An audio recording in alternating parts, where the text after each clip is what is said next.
Hi there, Mystica here to talk about grains and legumes and how important it is to eat quality carb over simple carbs, how important it is to wash legumes and grains, and how great it is to soak them, how it optimizes them.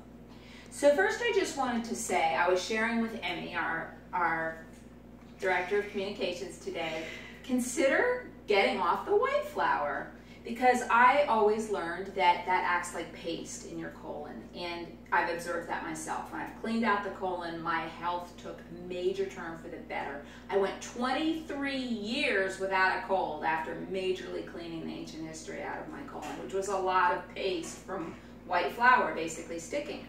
So I've tried to up my game to include a lot more quality carbohydrates. And some that I've got going today is out here, is I've got some steel cut oats, basmati rice, brown, buckwheat, quinoa, barley, lentils, that's a legume of course, black beans. Those are all just higher quality carbohydrate basically. And I try to buy them not irradiated, because once they're irradiated, they're dead. So it's really great to try to buy things that haven't been irradiated. That's why I'm a fan of Bob's Red Mill, for instance, because they don't irradiate their products. So here we are, and first I was going to talk about washing them and how important that is. Just picture these, like the rice or the oats in the combines out in the fields. All that dust and dirt.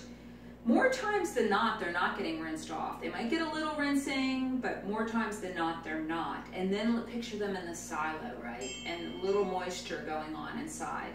And imagine what happens in a silo with a little moisture.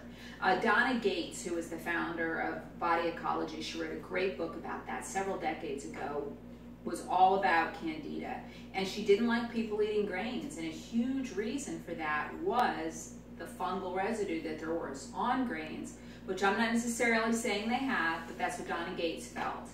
And so there's that element, and then just picture the little rat running across the warehouse, right? So basically, grains are pretty filthy. So I'm gonna wash some today to show you. All of these things I have out here, it would be best if you soak them probably for 24 hours. But I'm going to work with buckwheat today, which you only have to soak for a few minutes because it gets too mushy. So first I'm going to wash it. Take my buckwheat. I'm going to show you a really cool recipe to make buckwheat burgers in another video. So that's what I'm doing right now. 2 cups buckwheat in my little soaking bowl. Cool. And I'm going to just top it off the buckwheat with, just top it with just enough water, and I'm putting 2 ounces of our Food Grade Hydrogen Peroxide in this water. And I'm going to let that sit for a little while. I'm going to, kind of get it all in the water, stir it around a little bit. And we're going to let that just sit and soak for a few minutes.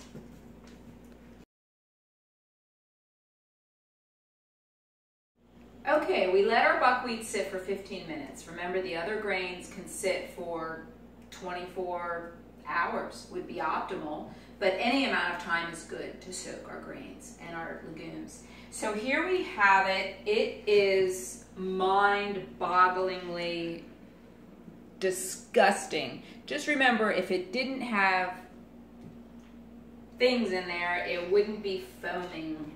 It would have no foam. So we're going to strain our buckwheat and rinse.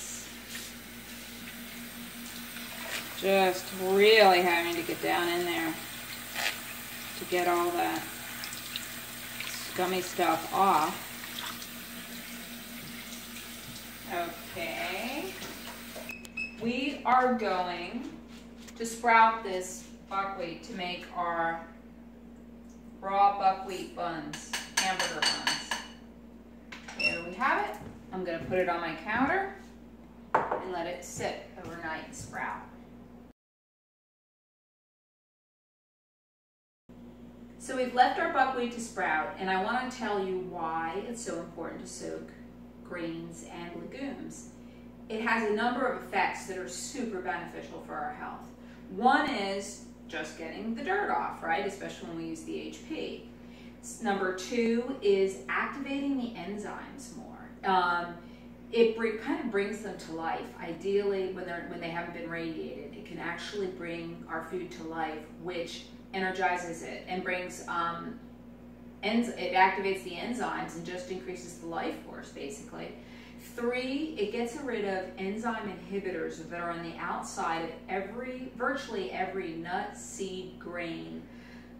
The universe puts something on the outside of nuts that makes it that they don't digest that well for their own preservation. So for us, if we soak that and rinse it, it digests 1,000% better for us. And the fourth reason is just to increase the digestibility, way more digestible. So it's just such a healthy practice. I'm really glad to share it with you.